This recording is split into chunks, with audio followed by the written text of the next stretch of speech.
अय्यूब की पुस्तक में लिखा, शुद्ध काम करने वाले सामर्थ्य पे सामर्थ्य पाते जाएंगे।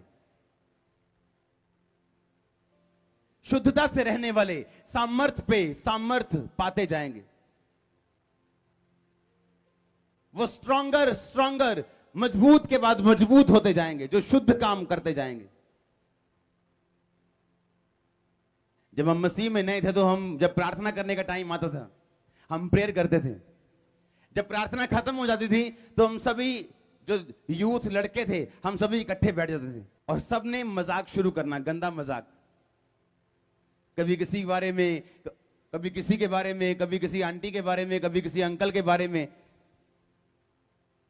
और मैंने क्या महसूस करना, कि वचन का पता नहीं था, अभी 2 महीने 3 महीने होते प्रभु में आए। बाद में हमने क्या महसूस करना कि इतनी प्रार्थना की है लेकिन हम खाली खाली क्यों हैं?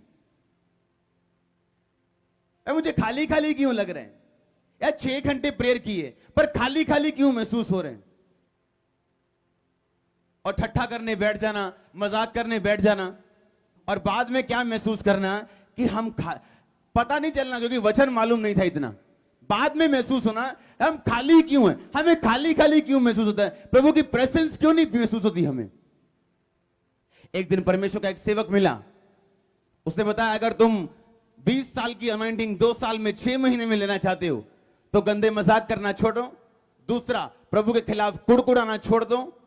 तीसरा, अपने प्रार्थना के समय को सेम रखो, हमेशा प्रभु के साथ रिलेशनशिप बनाओ।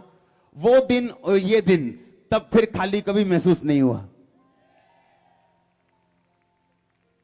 हालेलुया। नहीं तो इतनी प्रार्थना करने के बाद भी यही लगना कि हम खाली खाली क्यों हैं, और कोई भी उत्तर ना मिलना। जो ये उत्तर बाइबल में था लेकिन बाइबल समझाने वाला कोई नहीं था।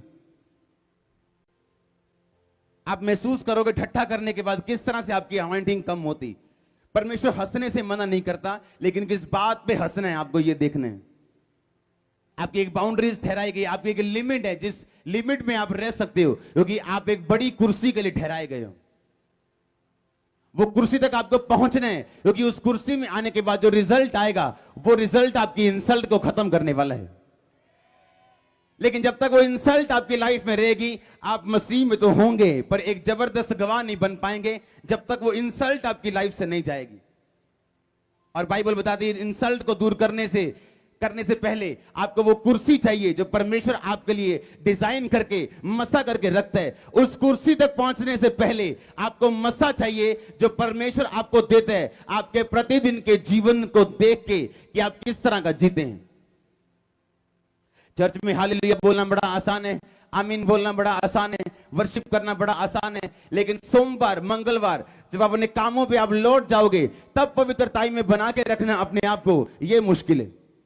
आप मोबाइल तो खोल सकते हो, फेसबुक तो खोल सकते हो, लेकिन फेसबुक का एक वीडियो देखते देते जो आप किसी मुक्केबाज का देख रहे हो, एकदम से बिकनी पहनी हुई लड़की आपके सामने आ जाए और आप बोलो ये तो वीडियो में ही है, मुझे देखना पड़ेगा, तो आप रॉन्ग हो। आपको वीडियो काटनी है, अगली देख लो, नो प्रॉब्लम, छोड़ दो उसको।